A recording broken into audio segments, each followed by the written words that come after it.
welcome back. In today's tutorial, we are going to look at finishing a level, and when you reach the end goal, loading in the next scene and then continuing on in the continuing levels after that. So we'll get to that in a second.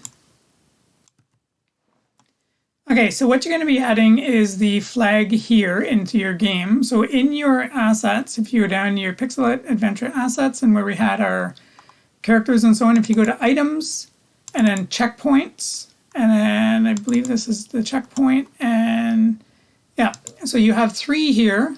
So as with our other assets, you need to set this so that there's multiple, right? Because again, you only have the 1 there.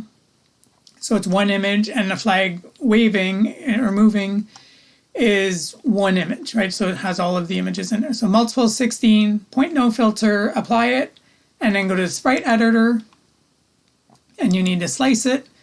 And these are sliced as 64 by 64. And then that'll give you each of the images. And then as you've done a number of times now to get it into the game, you just drag it up into the scene, or up into the hierarchy, I mean, and then it's going to be there, right? And then you want to add, sorry, I've already kind of was working through this and didn't delete it, but that's fine. So with your flag, you're going to add a box collider. And then your box collider you're going to set as a trigger, because we don't want other objects to collide with it and then get stuck there. So we want them to just move by it. And then it's only going to trigger when it hits the player anyways. But the other thing that you want to add is an animator. So add a component, add the animator.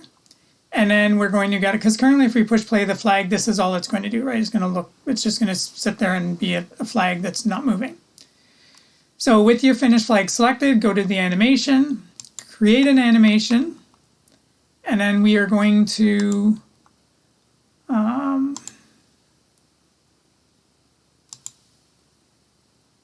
so in the assets, so in our animations, so keep again your animations together. So in my animations folder, I'm going to call this finish flag animation. So save it.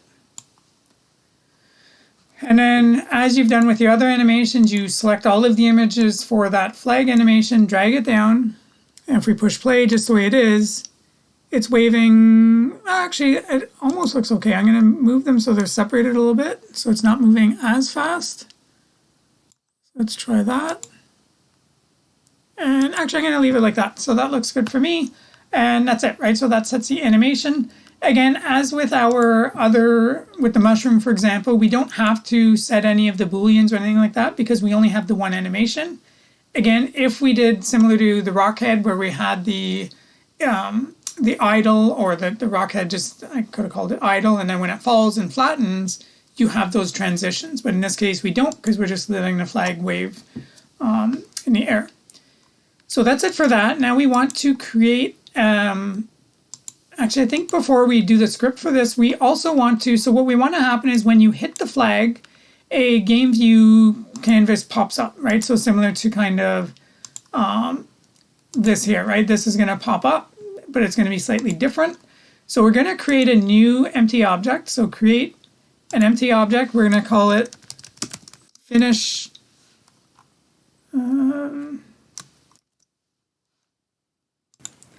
Okay, not sure what I did there, but that took me a while to get it set back up. Actually, I know what I did. Somehow when I was trying to rename the flag, so just, I guess there's hotkeys that turned off all of my windows. Anyways, up here you do have these, so it somehow did something with the layout, basically. So I just went to default, and then I just re-added the windows. Again, to add the window, so depending on where you're at, or there is actually, you can save your layout. So I'm going to save this now so it doesn't happen again. I like this layout. So let's just call this good layout. And that's the one that I'm in, and then I should be able to just go back to the good layout, which would take me to where I was. I wasn't sure where I was working. Anyways, regardless, so to add your windows, and this is something I guess probably way back in the beginning we could go over some of these things as well, right? To add your, and I know I did some of these as we went through them, but either way, your animation. So your animator, so the animator is this here, And then again, right, they're all really here. So your general ones you have, so we're using game, the hierarchy. So default will automatically put the hierarchy, the inspector, the project, and so on. And then some of these other ones, so the console and the animation is down in the animation. So we have the animation, which was down here where we can see the animations. And then the animator is the one up here, which is the one that allows you to set the transitions and so on. And then the other thing is our tile palette, which is in the 2D, but that gets created anyways when you create your tile palette. So anyway, so that's that. The other thing as well that you can, right, so this changes kind of, you can stretch this out if you haven't played with that. It's, you know, you can, I like it here so I can just kind of read, I know which ones I'm using. So anyway, so going back to this, so we have the finished flag in there, and then we were going to create the animation. So in our animation, we have that set up. So just to kind of look, I want to be in the scene view. So just to double check that everything's working fine. So that works good, that's good. Okay, so we want to create then a game object, and we're going to call this the finish screen. And then in the finish screen, we want to create the UI. So same as we've done with the other one, and because the last one I had already pre-recorded and we didn't go through, we're going to go through it this time. So you want to create the panel. And again, in that panel, so we want to make this slightly smaller. So I believe I had it as 0.95. So it doesn't cover the entire screen. And that's good like that. As before, we want to add, so in the canvas, right? So under the canvas, you can create a UI, and we're going to create a text field. And in that text field, we're going to call it, we're just going to say goal, right? And then we're going to change the size of this to, let's make it 100. Again, we need to stretch this so that you can see it, so that the text fits in the box. And then let's move it and center it a bit. Okay, so it looks good like that. And again, I'm going to rename the text just so that we can keep track of what these are. So the goal text. Again, in the canvas, we're going to create a UI, and this time we're going to create a button. And in that button, again, we're going to, so let's change the size of it first. So we'll make it, I think that should be okay. We want to have 4 buttons this time. So we're going to, in the text spot, we're going to call this next. So next level, we'll change the size of this to 35. And that looks good like that, actually. And then again, we're going to rename the button. So we'll call it next level button. And then we're just going to move, again, make sure we have the button selected, and we're going to just move it, center it a bit. So I think that looks good right there. And now we're going to duplicate it. So once you have it where you want it, so we're going to just duplicate it, move it down a bit. We're going to duplicate it again, move it down, and then duplicate again, and move it down. So to change the names of these, you're going to go in and change the text. You don't need to have 4 buttons either. You might just want to have where you can continue and so on. So I'm going to have a next level, a restart the level or replay the level, restart the game, and then quit. So those are the 4 that I'm going to have. It's up to you to what you want to add in. So I'm going to pause out and change the text in all of those as well as the name of the buttons. Okay, so I have all my buttons changed here. It looks good. This one I can probably move down a little bit. It's not quite as equal as the other ones. And I think that looks good like that. So from there, again, what we want to do is in our canvas scaler, right, we want to change this so that it's scale with screen size. And because we did that, and this is again, right, when you change screen size, it's going to distort kind of where these show up. So now, and I should have done that first, so now we just have to go back in and just realign these a little bit so that they look good. So move this one up a little bit, move that one up a bit. That one up, and the last one. And there. So if we go to game view, so when you finish a level, this is what it would look like. So I'm probably going to go in and move these up a little bit more. The quit's a little bit further down, but that's fine. For now, I'm going to just leave it like that. Similarly, as we did with the other ones, right, we don't want this on currently, and then we're going to set it on when we hit the finish flag. So we're going to go back into the finish flag, and we're going to add a script. So add a component. Oh, there's already a script on there.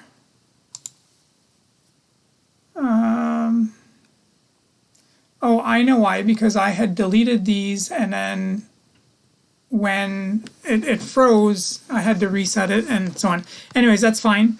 So we are going to, with that script, we're going to create the script, call it finish flag script. That's fine. I'm just going to edit it from here. There's actually not much to the script anyways. Okay, so in this script, the only thing we're doing with this script is we want to, when we hit the flag, turn this finish screen on, right? So we're going to serialize field game object finish screen. And again, remember in the video or two ago, I talked about in order to get rid of those warnings, we want to make it equal to null. So we're setting it here to null, and then in the inspector, we're going to say what that game object is. And then it's simply void on trigger enter 2D, the collider 2D, and we'll call it the collision call. So if the collision of the game object, which is our flag, is with the game object tagged as player, then we're going to set the finish screen dot set active to true. Right? And then you'd save that out, and that's it for that part, right? So then we save that out, and after it compiles, it should be saved out. The other thing that we want to do now is we need to create a component a script for our, actually, I guess before we do that, we can just play this to make sure. So if you did that and you got a null exception, that's because we have not set what this finish screen is. Right, so you need to drag, so you want the empty one, so you don't want we want the canvas, right? And I should rename this as finish canvas or something, so the finish screen is where the game object is, and again, it has to be on in order for the finish flag to find it. So it's going to find this canvas that's currently turned off, and then it's going to turn it on. And that's it. So we can save this out, and if we push play now,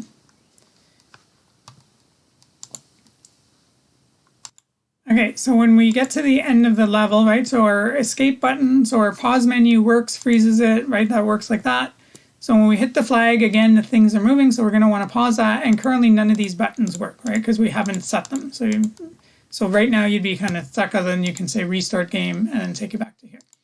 So we need to create a script to set those buttons. So that's why we created this game object. Again, you could have other game objects and then move it in as well, and then just set this one inactive if there's other ways to do it. But I think this works fine. It keeps it organized. So we're going to add a component. We're going to add a new script, and we're going to call the script finish level buttons. Create and add it.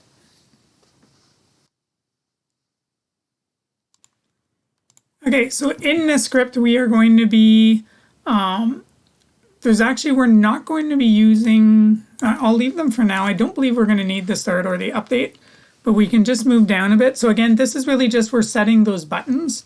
So we want to create a public void next level, right? So these are just methods that are going to be called when you push the button. So in the next level one, what we want to do is load the next level. So we saw before that we can reload a level when you die by getting the scene manager. So this time it's scene manager dot load scene, and then we want to, so if you wanted to reload the game, you reload load scene and then scene one. So this is slightly different. So scene manager, so we need the scene manager to get the active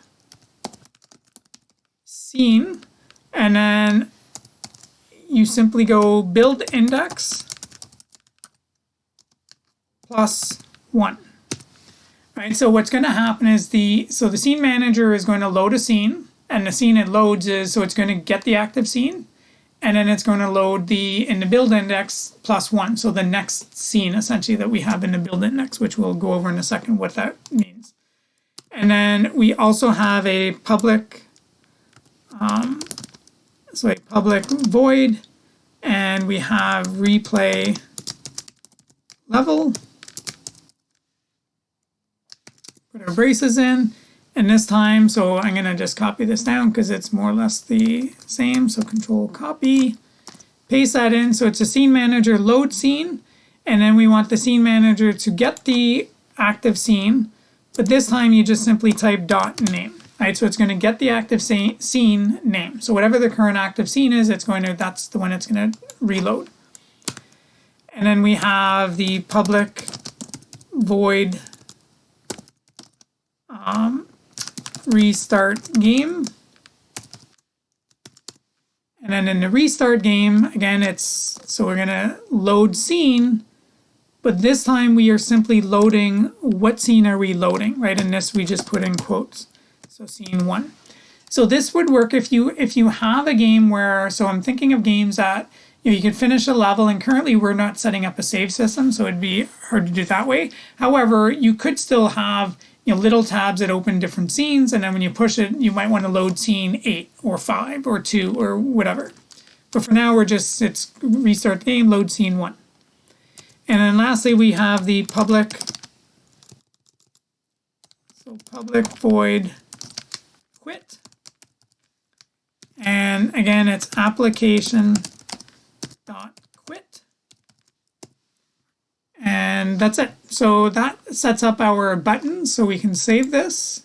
Oh, actually, we're not quite done because I almost did it again. So one of the things that often happens, and I do this a number of times, because we're using those other two, right? We're using the UI, so we want to using Unity engine dot UI, as well as we want to say using, oh, I didn't put a semicolon in there, that's why. And then using Unity engine dot scene management.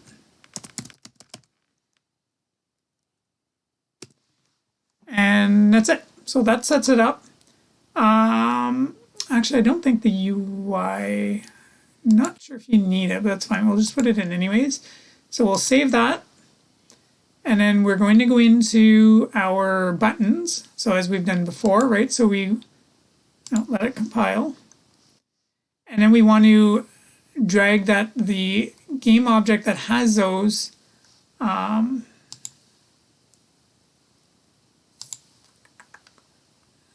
not sure where the null exception is coming from right now, but that's fine. We'll just leave that for now. So our next level button, we want to set that, right? So on click, you add, and remember we want to get, so the game object that has the script, which is why it needs to be on, or that game object, and then we're going to, so this is the next level, so we're going to go down to the bottom, finish level, and we're going to go next level. And that will load the next level now when you click the button. And then the replay level button, we do the same thing. So we want to add a click event, drag the finish screen down, or the game object that has your script. And then we want to, so this is replay level, so we're going to replay level, and then restart game, add a click, drag your object down, and then set the restart game. And lastly, our quit button.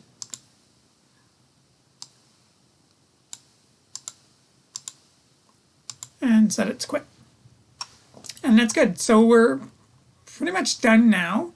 The one thing that we do want to do as well is set our, we want to set that to false, right? Or sorry, we want to be able to set the time to 0 when it's open.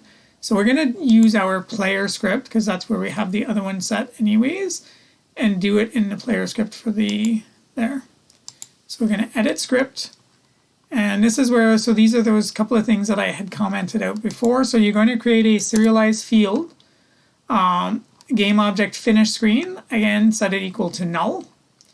And then we're also going to change, so where we have the, so where you're going to use that is down in the update, where we have if the number of lives is less than, your game over set active true, game over. Else, if the game over is active, we set the time scale to 0. So if the game over screen was active, we set it to 0, or if the finish screen is active, we set it to 0 as well. And that's because I have to take that bracket out from where I commented the rest of this out. And then else, time scale is 1, right? So the only thing we're adding here is the or if the finish screen is active, and then you had to create that in the hierarchy. So we'll save that. Okay, so now that it's saved and compiled, so we want to go to our player and we need to reference what that game object was, right? So the finish screen, so even though we referenced it to turn it on in the flag, we're using our player to set the time. So we want to again drag the canvas part over to here. And that's, and I should actually, I'm going to rename that now. So this is the finish canvas, and just to make sure it did change here, it should change automatically. So the finished canvas, just so we kind of know what that is. And that's it. So everything should work fine. The one thing that we do need to do is we don't have a second level right now. And one of the things you may have noticed from that last video was that we did have, so I created a folder called Prefabs, and then in the prefabs, what you want to do is, so for example, if I start a new scene from scratch, so let's save the scene first. So let's say we want to open a new scene. So we're going to new scene, and then it creates a blank scene. So let's say you want to, okay, we want to add the mushroom enemy. You don't have access to it, or at least easy access. By creating the prefabs, I can easily, okay, I want to add the cherries into this scene. And then you could, so you could paint your scene the same way. You'd have to add, so you'd have to go back and add everything. Now, typically what you would do is, I'm going to just go back and load scene 1. So I don't need to save that scene because I'm not going to use it. So normally what you would want to do is have a scene kind of set up where you have most of the objects you're going to use. And then in the prefabs anyway, so general objects like the cherries, so the saw, my mushroom enemy is pretty much set up. My up-down platform, same thing. So I could drag it down into the prefabs, and what happens is it creates this blue, it turns it blue. So there's a couple of things that you could do here as well. You could, so if you wanted to change the size of all of the platforms, you would double click on the prefab and it opens the prefab here. And then you could change this prefab, so some of the features of this, which will change on the other objects in the, that's using that prefab as an object anyways. So that's kind of the purpose of the prefabs. Now, in our case, again, the way, to create a new scene, what we're going to do is actually just save the scene as, right? So we're going to File, Save As. Actually, I'll make sure I have it saved the way it is. And then Save As. And then in our scenes, we're going to call it Scene 2. So save it. And now we're in Scene 2. So currently we have all of these same things there. So typically when you're creating your new scenes, you probably don't want the platforms in the same spot. So you would delete all of these first and have sort of a blank template with one of your game objects of each. And then you would kind of add the platforms in and add the objects where you want them. So anyway, so now that we have a second scene, I'm going to just move the flag just so that we can verify that it is a different scene. So let's just move it up here and leave it there. That's fine. And that's good. So lastly, what we need to do, so I'm going to save the scene. I'm going to go back to scene 1. So I'm going to go back to scene 1. And then the second thing you need to do is, in order to load the next scene, you need to do that build index. You have to set that. So you need to go to your, so up in your, so in your file, you go build settings. And then down here, we want to add a scene, right? So currently we only have one scene. So again, I've played with different scenes. I just created that one and didn't use it and so on. That's fine. So to add a scene, you could, so if I was in scene 2, I could just simply say add the open scene, or you can just drag them in, right? And then you can move these around to different spots as you want them. So what you can do is, so if you have all your scenes developed, then you can kind of have them there. If so, you know, if you wanted to reorder your scenes, let's say we had 5 scenes and you said, no, scene 4 is much easier than scene 3, so you would just drag it up above scene, that scene and so on. So that's all you need to do for that. We're not building it and running it. If you want to run, build and run just runs a sample game essentially. So it's going to create a .exe that you'd run off of your desktop. So that's it for that. So that's all you need to do for the build index. And now if we play it, okay, so as you play it, right, so we'll collect a couple of cherries, kill that mushroom, gonna go over here, we'll get hit. So currently we have 1 heart and 2 cherries. So when we, and again, you could just double check you should kind of constantly double check, make sure everything's working fine. So escape works, continue button works, you could restart game, make sure those are still working. Again, your quit games don't work. So we hit the finish flag, everything freezes, that's great. So I've already checked replay level, it works fine, it restarts the level. And then if we go next level, so reloads, and one thing that you'll notice is that now it resets back to 0 cherries and 3 hearts, right? And if we go just to double check, yes, the flag is up here, so I am in scene 2. Mind you, again, you can see that we're in scene 2 up here. So if you click here, so we can replay level just to double check, okay, that works fine. And currently, if we go to next level, though, what will happen is we're going to get this null exception error because we don't have a next level, right? So that's just all that is if that happens. So what we want to do is, again, you would build them, and when you get to your last level, you would want to make sure that you change that setting, that it's the next level button isn't there or something, right? So it's got to be different, or else if someone does click it, it's going to cause an error in the game, and it's going to cause the game to freeze and so on. So all the buttons work great. So just double check again. You can kind of go through, play them.